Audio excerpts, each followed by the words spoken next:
Hi, this is RJ with the Rock Townsend Group, and we've been making videos, of course, to help support the community during this COVID-19 pandemic, talking about a lot of different issues. And today we're going to be talking about a very, very important issue, not only dear to my heart and the work that we do as a practice, but also to our community. And I'm here today with Sebastian Klein, who is the founder of the Angel Forever Foundation, which is a foundation that was created in the memory of his daughter, Angel, who lost her life to suicide in 2017.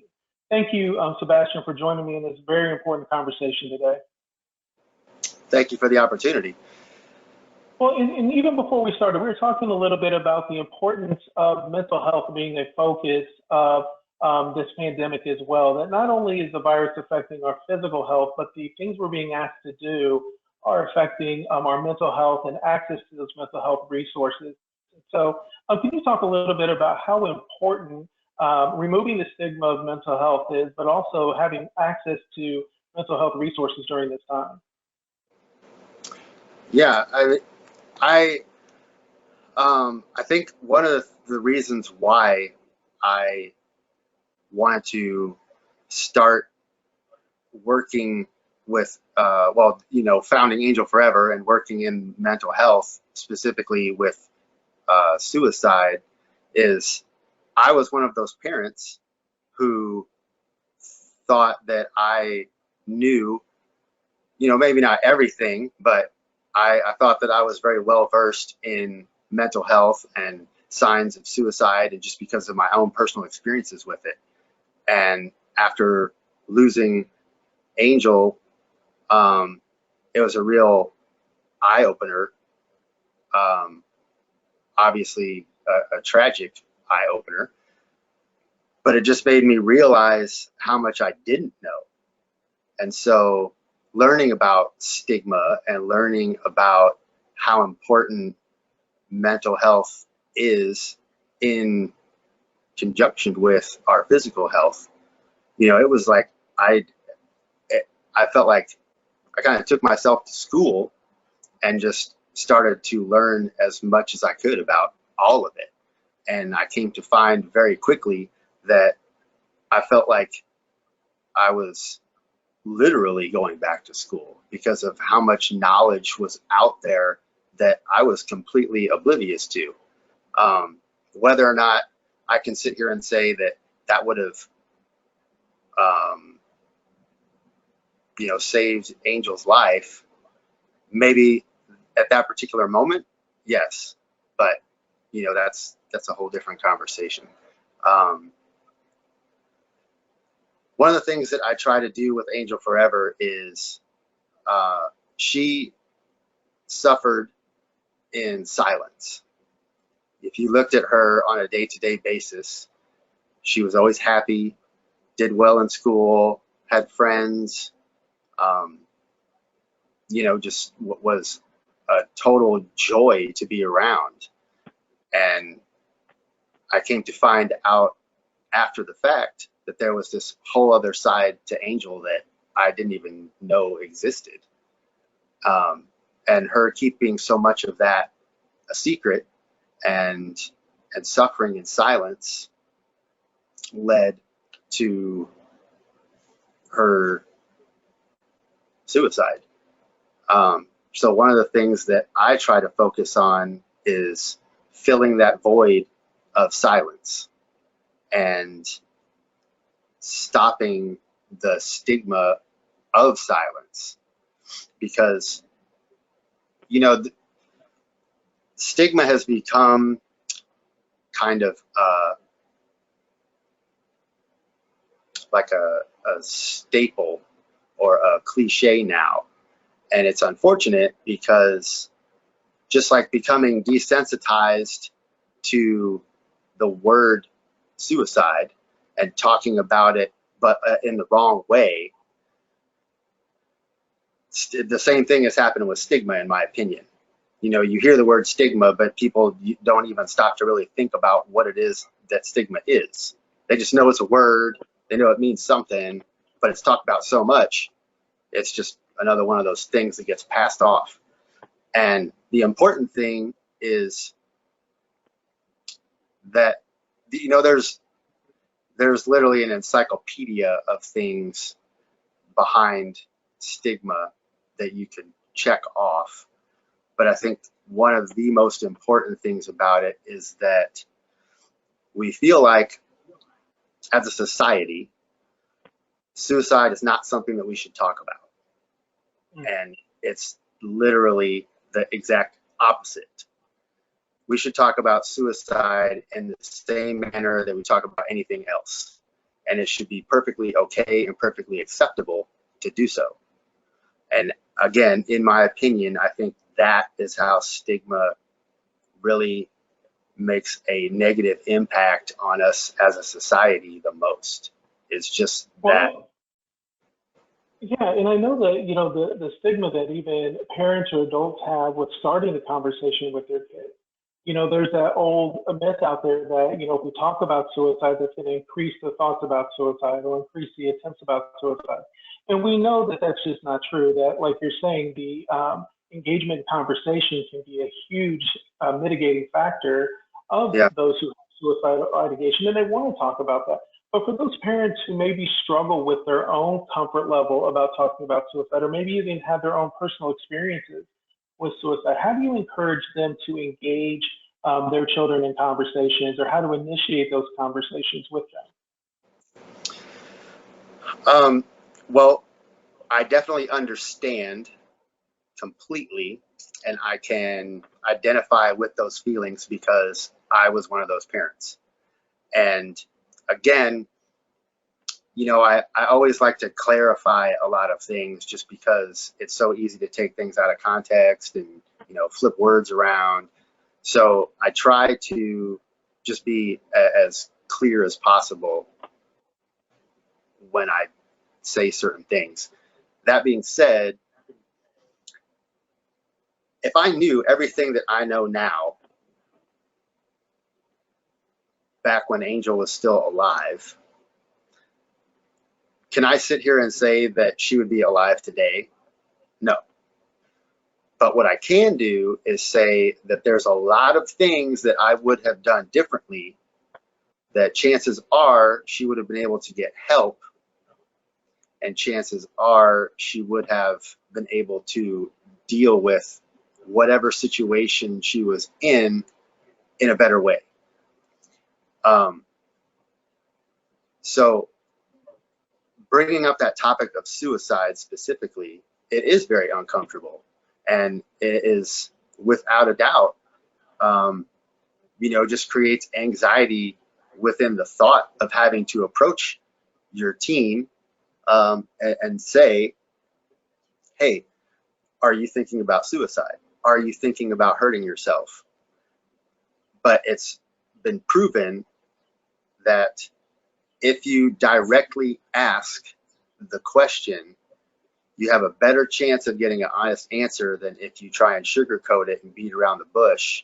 Because again, with stigma, if I'm thinking about suicide, I'm having suicidal thoughts, and I think that it's not okay to talk about it, and my parent, let alone my best friend or a friend of a friend or a counselor at school, asks me, am I thinking about harming myself, or am I thinking about suicide? Then I'm going to be thinking, wait, it's not okay to talk about this. So if the reality of it is, if someone approaches me and gives me the opportunity to avoid answering the direct question that's in my mind, I'm going to take that opportunity at any given moment. Whereas if someone just comes and directly asks me, am I thinking about suicide? That opens up the door to me thinking, oh, it is okay to talk about this because I was just directly asked. Absolutely. And I think you're right. The direct conversation, being honest with your teenagers and being direct with them about what they're feeling is huge. What would you say to those parents who say, okay, I can have that direct conversation, but I'm really afraid of the answer. I'm afraid that maybe they'll say yes. And I'm not going to know what to do, or maybe I'll feel like that's my fault. Somehow I did something wrong as a parent, or I'm a bad parent. So I'm afraid to ask that question because I'm afraid of what I may hear. What would you say to that? Again, I can identify with those feelings, and there are there's a specific. It's why I say it is imperative that you get trained, and it's not any. It can be a very lengthy training, and you can get educated in a lot of different ways. But I personally offer a training that's less than 1 hour long. It's called Talk Saves Lives. It's developed by AFSP, and obviously I haven't been doing them lately, but I do them locally here in our community. And my point is, you want to get educated anyway, but more importantly, as a parent, you want to become educated, especially if you already have concerns with your teen anyway. So you're not like a deer in the headlights if this conversation does come up and the answer is yes. You will know how to respond. You will know the right things to say. You'll know the things not to say. And it's not going to necessarily make the conversation any more comfortable. It's definitely going to release your level of anxiety because you won't feel like, well, what am I going to say if they say yes? So I get asked that question all the time, and my answer is always unequivocal: get educated. It's just like becoming educated in anything else that you're interested in. If you don't gain some sort of knowledge about it, then you aren't going to be able to answer those questions. And that's just going to put you in a really difficult situation. Well, you mentioned earlier, after Angel's passing, you said, I would, what if I knew now what I, knew then? Um, what are some of the things that you felt like, you found out after the fact that if you would have asked some questions, or maybe if you would have engaged differently, maybe not had saved her life, but have maybe allowed her to get the help that maybe she needed at that point? Yeah, absolutely. Um, I had already had her in therapy. Unfortunately, she had only had 3 sessions, and obviously that's not enough time for any therapist or psychiatrist to develop a relationship. Um, so I would have acted a lot sooner on that. Our situation was unique in the sense that she had only been living with me for a short period of time. Um, so I would have, pressured her mother into getting her therapy a lot sooner.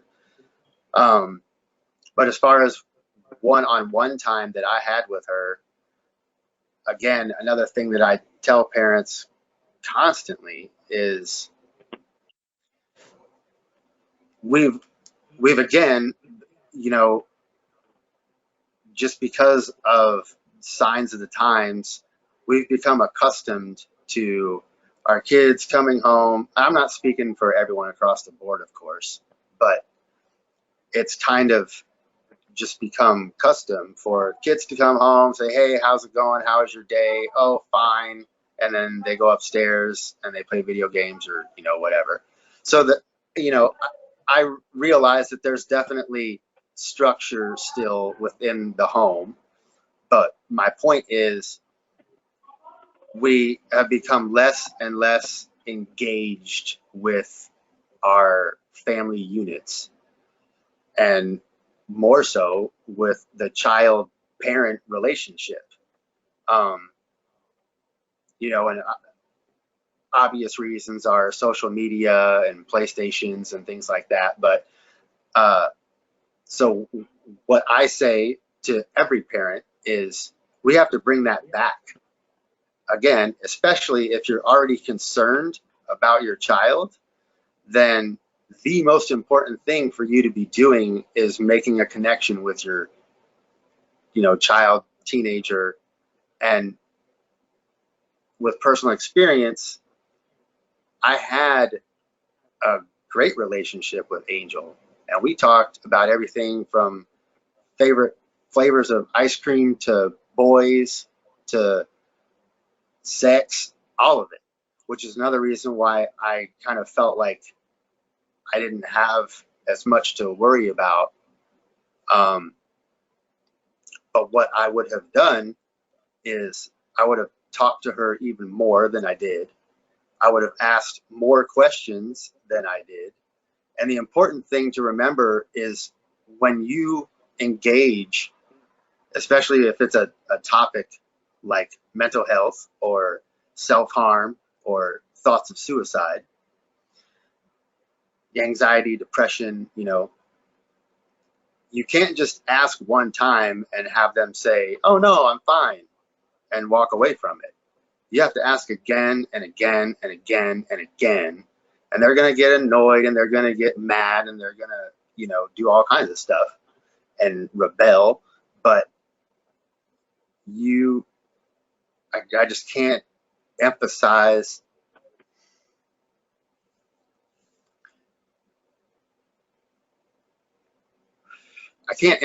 enough how important it is to not think that there is a level to enough. The conversations and the connections and the relationship that you can develop with your child is limitless. Yes. And, I can tell definitely how passionate you are about this issue, and definitely how important it is that Angel's life wasn't lost in vain in any way. And can you talk a little bit about what the Angel Forever Foundation does and some of the things that you're really trying to promote and maybe move forward to remove not only the stigma, fill that void of silence, but also carry Angel's memory on? It's, I can, yes. It's been a rough road. So trying to make a long story short, when I first created Angel Forever, it was like I was going to change the world and I was going to learn as much as I could. And I got so many trainings and certificates and educated on this and worked with this organization and that organization. And within a year, I had kind of built myself up, I thought anyway, to be this like mental health powerhouse. And I had connections whether it was supernatural or whether it was just sheer luck, I developed relationships with people from AFSP and Hope for the Day and AAS, like just all over the country. And so I kind of had this feeling that I was really on a path to do something huge, and I was warned very early on that most people that decide to do something like I'm doing don't even consider it until like 3 to 5 years after they've had time, to accept and process everything that's happened. And I was like, nope, I'm ready. And I found out very quickly after that first year what they were talking about, because the opportunities started coming and, speaking events and having to just engage and use all these tools and all this knowledge that I had gained. And I'm not suggesting that I did anything bad or negative, but I don't think I had nearly the impact that I had back then that I'm having now, if that makes any sense. Mm-hmm. So I kind of had to step away and take a break and just regroup myself and realize that there is a lot that happens when you lose a child to suicide. And, you know, a lot of things happen internally, and a lot of things happen mentally and physically and with all the people around me. And so I stepped back and dealt with that, and then started to form a new plan. And that new plan is, rather than trying to take on the whole world by myself, I just looked at it from a much more personal perspective. And the real reason Angel Forever was created was in Angel's memory. And I felt like after reading her diaries and her journals and finding out all this information about her that I was completely unaware of, it made me realize that she had a story to tell. And because she suffered in silence, she just wasn't able to tell it. So a lot of what I now have decided I want Angel Forever to be about is I'm telling Angel's story for her. And to the best of my ability, I'm going to use her voice to do it. And I think she had a lot to say. And I think that a lot of what she had to say are things that people need to hear. Not necessarily things that they haven't heard before, but hearing them through, let's, just say, hearing them through the spirit of Angel, I think has a very huge impact. It's definitely on teenagers. So also, it's keeping it community based. I really want to help this community specifically. And, just because of the ties I already have with Chicago, that won't change. But hopefully when all of this, what we're all dealing with now, and we can kind of get back to whatever the new normal is going to be, I'm hoping to be able to reach out to our community on a much more personal level and do a lot more. And people will obviously react, I hope anyway.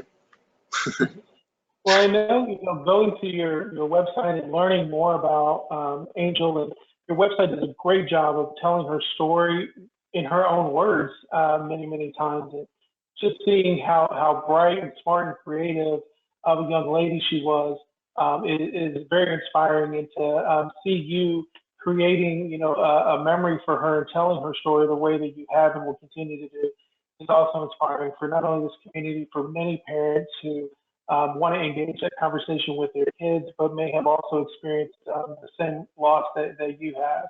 And so, we want to definitely continue to support Angel Forever Foundation, support you in your journey, support the removal of that stigma in mental health, and fill that void of silence that you're so passionate about, and many of us want to move forward with. And we appreciate everything that you're doing, and want to continue to keep this conversation at the top of the priority list.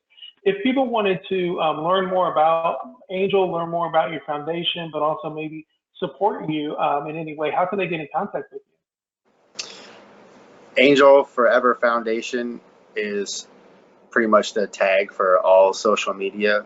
And then the website is angelforever.org, which I'm currently working on as one of my things to do while we're all quarantined. And I welcome and encourage people to contact me personally through social media. I read all my messages. I tried to respond anyway to every single one of them. So I welcome questions or concerns, or even, you know, constructive criticism if you have it. Yeah. Well, thank you, Sebastian, so much for taking the time today to talk with me. And I know this conversation is going to benefit many, many people throughout that are able to hear it and able to hear Angel's story and your story, because it definitely will connect it to many people who experience similar things. And hopefully that her memory will live on for a long time and save a lot of lives. So thank you very much, Sebastian, for the conversation today. Thank you, RJ. I appreciate it. Have a good day. All right, you too.